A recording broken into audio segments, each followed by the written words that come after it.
एक घटना को घटते हुए देखा था। मेरे एक क्लोज फ्रेंड, कॉलेज में साथ में रहे हुए, साथ में पढ़े हुए, बहुत क्लोजली जानते थे। वो दूसरे कास्ट के थे, मतलब छोटे एज से वो दोनों एक दूसरे को बहुत अच्छी तरह से जानते हैं। मतलब जो बॉन्डिंग थी, जो स्ट्रांगनेस थी, वो बहुत ज़बरदस्त दिखती थी कॉलेज तक। कॉलेज के बाद उसकी शादी हो गई। She was very happy. मतलब वो जो लड़का था ना, मतलब उसके पीछे पूरा पागल, पूरा यानी पूरा, जो बोले वो हाजिर, जो मांगे, भले वो आधी रात को भी कुछ भी मांगे ना, कहीं से भी कहाँ से भी ढूंढ के लाके दे दे। मतलब इतना पागल था, मतलब इतना उसको मानता था, चाहता था, सब कुछ था। मैंने खुद देखा था इस चीज़ को। कॉलेज कंप्लीट हो गई, कुछ दिन के बाद पता चला कि वो घर पे आई हुई है। मिलने गए, नॉर्मली बातें की, कैसे है, क्या चल रहा है। कहीं ना कहीं कुछ दिखा कि भाई she is not happy, but why.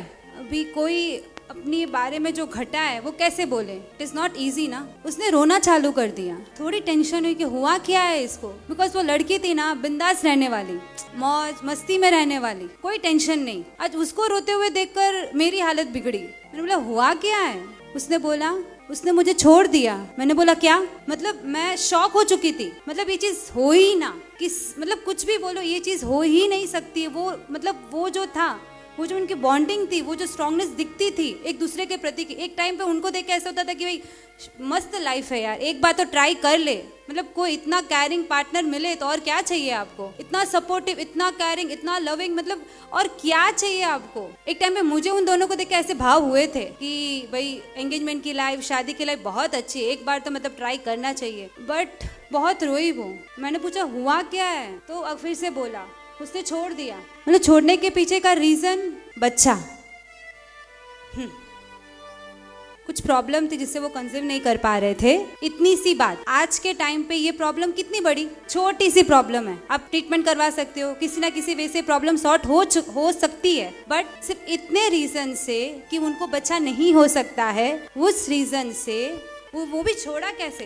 वो जो वे उनका देखो, उनके घर पे पता चला, पहले उनके हस्बैंड को पता चला और फिर पूरी फैमिली में पता चला। जैसे फैमिली मेंबर ने, उनके सासू माँ और ससुर जब सुना, ऑन द स्पॉट बोल दिया कि इसको घर पे भेज दें। इतना बोला तो वो बोला, मतलब उसने, वो जो उसका जो पार्टनर था, जो हस्बैंड था, उसने बोला कि भाई मैं तो कैसे रखने जाऊँ इसको। तो उनके पापा ने बोला ठीक है तू बैठ, मैं रख के आता हूँ। उसको लिया और उसको बोला कि बेटा तू थोड़े दिन अपने घर पे रह के आना, फिर थोड़े दिन में मैं तुझको वापस लेके जाऊंगा। उसने बोला ठीक है। उसको घर पे छोड़ दिया। छोड़ा जो छोड़ा, उसको मोबाइल से, लाइफ से ब्लॉक कर दिया। जब उसने ये बात बोली, ये बात सीधी इधर लगी।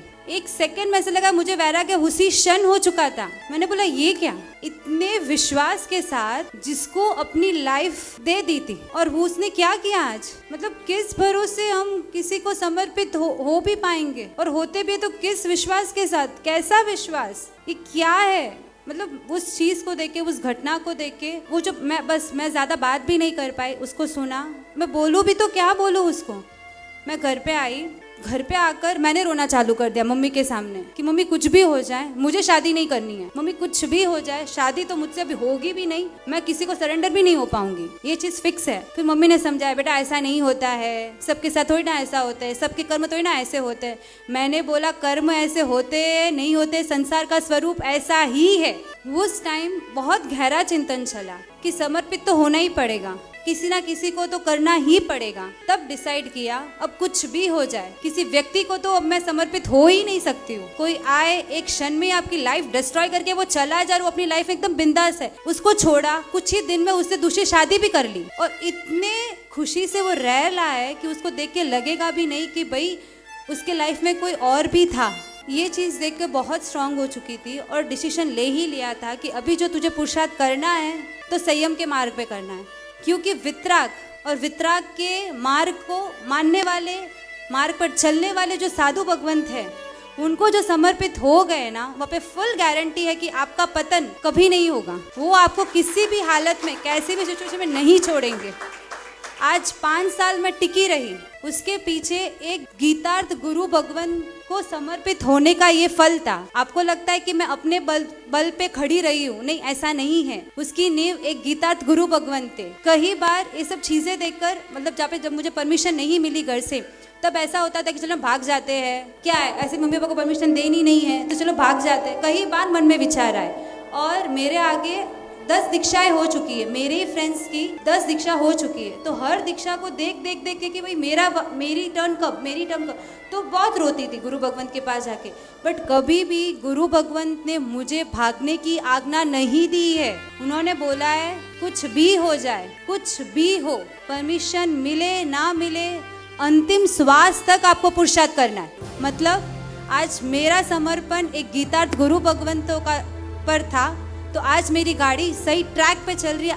आज वो ही मम्मी पापा मुझे इतने उल्लास के साथ दीक्षा दे रहे हैं। ये जो घटना थी इसने बहुत बड़ा रोल प्ले किया है वैराग्य को लाने में। उसके बाद तो किसी भी कपल को देखो ना, हंसने ही आता है मेरे को। तो वो मीठी मीठी बातें, वो पागलपन देखकर सिर्फ दया आती है कि बेचारे का कितना टिकेगा ये, और जब ये जाएगा तब इसकी बेचारे की क्या हालत होगी, कौन संभालेगा इसको।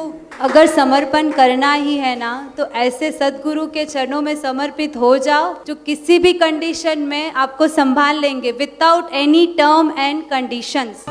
मुझे दे जो